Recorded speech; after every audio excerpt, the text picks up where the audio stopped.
Okay, update tayo sa BTC. Kakatapos ko lang sa trabaho at medyo may pahinga ako, no? So, gagamitin ko yung oras ko para mag-update. So, nakakita tayo ng push down, then nag-push up tayo, no? Meron tayong some sort of level dito. Hindi ko sure kung napag-usapan natin yung possible na bounce point nito, no? Parang may natandaan ako na pinag-uusapan ko yung 35k na in case na babagsak dito sa mga area to, meron tayong mga some sort of levels dito. Yan. So meron din tayong parang some sort of daily level dito. Meron din tayo dito sa napakalaking weekly ata to, no? Some sort of weekly ba to? O baka monthly ata to, no? Hindi ko sure. At double check natin. Monthly level, no? Ito monthly level. So somehow nagsusupport tayo dun sa area ngayon. Ito, yan, monthly level. At nag-pump tayo, no? So, meron tong meron tong potential na paparating na fifth wave or something, no? Na pwede pang mag-higher high to, no? So, kung actually kapag i-stretch natin to, nagba-bounce tayo dun sa area uh, ng diagonal line na to, no? Then, actually pag gagawa natin ng parallel channel yan, mula dito hanggang dyan, sabihin natin parang ganyan, or parang baka mali ata to, no? Ayusin natin, ha. Hindi natin makuha kung tama ba to, no? Parang ganyan siguro. So, meron kasi ako drawing sa Bitstamp. So, punta tayong Bitstamp saglit. So, yung Bitstamp, ayun. Expanding wedge pala siya, okay. So, parang expanding wedge pala siya. So, may possibility tong tong push up na to na some sort of ending diagonal. Hindi natin sure, pwedeng pwedeng part pa to ng fourth wave dito sa part na to, no? Baka may fourth wave pa dito, or baka itong move na to fifth wave, no? Itong buong to, hindi natin sure, ha? Pero meron tayong some sort of bilang dito. Meron tayong first wave, tapos maliit na second wave, potential third wave, tapos hindi natin sure kung saan dito yung fourth wave. Pwedeng dito yung fourth wave, pwedeng dito yung fourth wave, or pwede pang dito pa ang fourth wave. Nakakalabasan some sort of running flat correction, pero most likely dito sa mga area to, or dito sa mga area to, ito, dito sa dalawang yan, no? At pwede tayo maka-expect ng higher high dito sa paparating na to, okay? So balik tayo ng index, okay. So mas lang to, no, mas kasi kapag binubuksan ko yung trading view ko, yung default ko napupunta sa Bitstamp, kaya minsan napapadrawing ako dun. Pero nga, kailangan natin abangan tong potential move to the upside, kasi ang bilang natin dito, no, meron tayong first wave dito na leading diagonal first, second, actually baka ito ba yung second? O tama, second. Tapos meron tayong paparating na third, di natin sure kung saan, third, fourth, fifth. Hindi natin sure kung ganito ba ang third wave, fourth wave, fifth wave, or baka malaking ABC correction to, no? Na ganito na A, B, C. Hindi natin sure, ha? Kasi ang C wave natin umaabot ng 1.618, ang third wave din umaabot din ng 1.618. Okay? So, titignan lang natin, double check. Mula sa ilalim, papunta sa taas, papunta sa ilalim. Nasa 1.618 na naman tayo. Hindi natin sure kung saan banda to. Meron tayong importanteng Fibonacci sa longer time frame, okay? Importante. So pupunta tayo weekly. Sa weekly, alisin natin to lahat muna saglit. Remove drawings, yan. At meron tayong napaka-importanteng Fibonacci level dito, which is 0.618. Mula sa taas, mula sa taas hanggang dito sa ilalim, may paparating tayong level dito. Kung magsusunod yung mouse ko sa akin, yan, bandang 40k, no? So 39k ata to, no? 38,993. So 39k hanggang 41k to, no? Ang pinaka importanteng level, itong level na to, no? Para sa Fibonacci, no? Malaking malaking type of sorry, excuse me. Malaking type of Fibonacci na golden Fibonacci na pinaka-importante sa lahat ng retracement. So kapag ito na-break natin to, mataas ang probability na bull market na. Okay? Kasi ito ang pinakamalaking type of retracement madalas sa Bitcoin, no, sa BTC. Madalas ito ang pinupuntahan ng price ng BTC para mag-break or para mag-reject. Okay? So, medyo may some sort of decision point dito. Okay? Na some sort of confirmation. Okay? Kung titignan natin, baka makakita tayo ng some sort of level dito. May monthly ba to? Meron siyang some sort of horizontal level dito bago mag-breakdown. Ito, no? Monthly level bago mag-breakdown. Meron tayong bounce dito. Hindi natin masasabi. Hindi ganun kaganda to, no? So, hanap tayo sa iba. So, weekly siguro. So, parang ano lang to, no? Parang may some sort of rising wedge dito na hindi natin masabi kung saan banda yung matinding resistance. Pero meron tayo sa monthly, no, dito. Sa bandang 38,500, no? So, meron tong some sort of confluence dito sa part na to na medyo malaki ang resistance. Sa 38,500 hanggang 39k, no? So, maganda to, no? Pinag-uusapan na natin yung mga higher targets, no? Higher targets. Pero, ayun lang,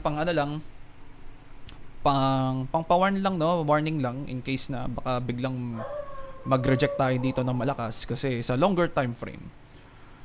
Sa longer time frame kasi medyo medyo hindi pa sure. Sa mga shorter time frame, medyo magandang sign, no? Magandang sign. No, so for example, mga types of corrective move, no? Kunwari ganito. Mula dito sa ilalim hanggang dito sa taas. Meron dito 0.5, no? Kaso in-expect ko sana 0.618, no? Hanap tayo na may 0.618. So ito siguro. So meron tayong first, second, third, fourth, fifth of some sort dito. So mula dito hanggang ganun din, no? 0.5 din to, no? Wala tayong makitang 0.618, Siguro sa mas mahabang time frame. Weekly. Tapos, alisin natin to. Ito, 0.88 to for sure, no? Wala tayong makikita ng magandang example ng 618. Siguro dito. Yan, mula dito. Kaso hindi magbabounce to nga lang. Magbe-breakdown kasi to. So ito, no? 618, meron tayong some sort of push down dito, magbabounce. Kaso nag-breakdown. Tapos na naman. Makita nyo to, no? Medyo tumatambay dito, no? Hindi nagko-close above tapos mag-close above, then balimbing, may-breakdown na naman. Then makikita nyo yung wake up neto bago mag-drop ng matindi, no? So, ito yung mga successful types of breaks, no? Mga ganitong klase. So, kailangan natin abangan in case na magkakaroon tayo ng some sort of break dito. Makita natin doon, no, malaki yung candle niya nung na-break niya ang 0.618. So, ito pwede natin ma-expect kapag nakakita tayo ng malaking candle dito, baka tumuloy-tuloy ito pataas. Okay? So, bullish na bullish yun. So, ano pa ba? Isa pang pwede natin pag-usapan, ano ba tawag dito? Itong futures, no? Yung open interest. So, meron tayo, recent high, no? Dito sa area to ng 38k. Actually, sa futures, 38,500 siya. Dito sa, sa spot, 37,980, no? So, dito, medyo mas bullish nga lang dito na konti. Kasi futures to.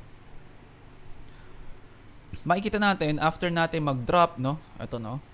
Oops, mag-drawing Yan. After natin mag-drop, bumabagsak ang open interest natin. Ibig sabihin, lumalabas ng positions ang mga tao, ang pera lumalabas or umaalis habang nagda-drop ang price.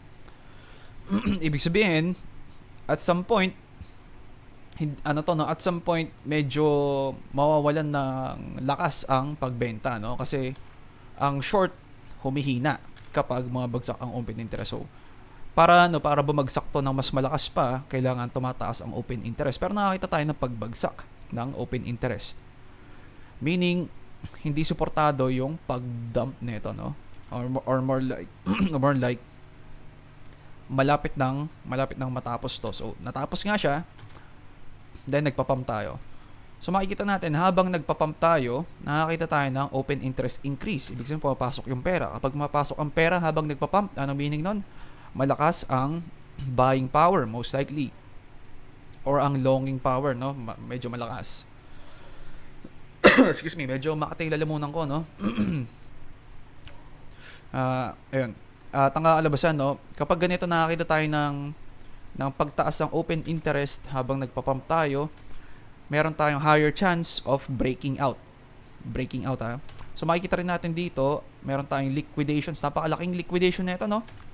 Madalas kapag nag-aaroon tayo ng liquidations, lalo na kapag bull swing failure, no? For example, ito, no? Meron tayong recent low dito, meron din tayong recent low dito, na makikita natin, meron tayong malaking wick down, no? Wick down. Kukunin ang liquidity dito sa area to. Kasi maraming maglolong dito, tsaka siya magpa-pump, no? Then nakakalabasan para magkaroon ulit ng posisyon yung mga tao, lalo na yung mga liquidity hunters, kukunin yung mga liquidity dito, yung mga stop losses dito, o kaya mga liquidation area dito. Okay? Then mapapansin natin, mag-close above siya. Ibig sabihin, after kunin yung liquidity dito sa ilalim, kukunin ng mga, or more like, tatanggalin ng posisyon yung mga nasa nakabili dito, papalitan ng mga liquidity hunters. Sila naman nakahawak. So dito sila nakahawak and then ipapump nila. So ang nakakalabasan, magkakaroon tayo ng confirmed bull swing failure. Okay, tayo lang, excuse me lang, ha. Wala akong tubig ngayon. So mukhang maaga tayo matatapos kasi kailangan ko uminom ng tubig. Pero anyway, so malakas na sign to na nag-close tayo above. Okay? Then nag-pump nga, okay? So meron pa tong masasabi ko, meron pa tong potential na push up hanggang 40k area, no? 39 hanggang 41k. Ayun ang next target natin. Okay, so sa ngayon mataas ang probability na meron pa tayong some sort of push up, lalo na sa pupunta tayong daily. Actually, balik natin yung lahat ng drawing natin. Kung mababalik ko ba? Yan. Around 40k, meron tayong ascending channel dito of some sort.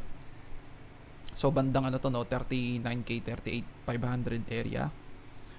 Then meron tayong bilang dito, punta tayong daily, meron tayong bilang dito na either 5 waves, 1, 2, some sort of, dito yung 3 siguro, tapos meron tayong 4, 5, ganyan. Then, etong number 2 hanggang number 3, ang bilang nito parang ganito. Meron tayong 1, meron tayong 2, meron tayong some possible third wave to or possible third wave dito. So, ang itsura niya parang ganito, ganyan, ganyan, or pwedeng ganito, ganyan, tapos dito yung 5. Okay? Possible dun sa, kahit ano dun sa dalawang yan. Okay? At meron din tayong isang scenario na baka ABC correction to, ABC scenario. Okay? After na ABC scenario, pwede to mag-dump, no? So, ang aabangan natin, potentially, ganun ang mangyayari, no? So, dalawa ang aabangan natin. So, parehas, alam natin, parehas magpa-pump sa ABC correction or sa 1, 2, 3, 4, 5. Kapag na-reach lang ng mga bandang 39k hanggang 40k, doon tayo magdadalawang isip kung magpapapa ba or magkakaroon tayo ng dump, no? Ano pa ba? I guess siguro, no, meron pa ba tayong mapag-uusapan? Yung yung 618, ito na yung 3941, no? 39k, 41k, okay. So, ay lang siguro, kailangan natin tignan. Actually, last one. Eto, pupunta tayo ng weekly dito sa CoinGlass.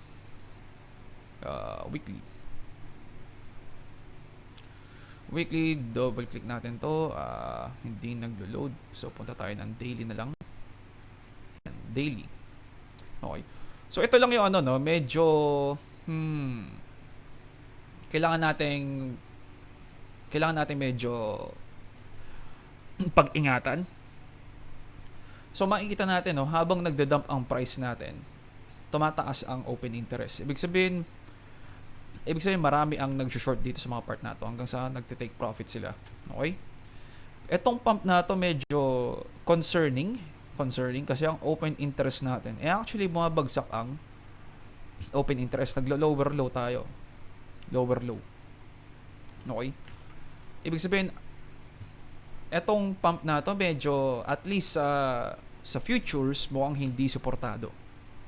Okay? Ayun lang yung medyo nakakabado na or medyo concerning. Pero sa shorter time frame, punta tayo 1 hour. Sa shorter time frame meron tayo, actually ayusin ko lang tong volume natin. Gawin kong red dapat to at green dapat to. Yan. Meron tayong push ng volume dito, which is maganda yun para sa short term time frame kasi meron tayong higher probability of pumping pa. Okay? So higher high. So ayun ang nakikita ko sa ngayon. Meron tayo sa short term time frame bullish price action most likely. Sa longer time frame most likely matagal pa mangyayari yon kasi longer time frame gusto ko lang kayo maging aware no. So pag nakarating tayo ng around 39k hanggang 41k, medyo kailangan mag-ingat tayo.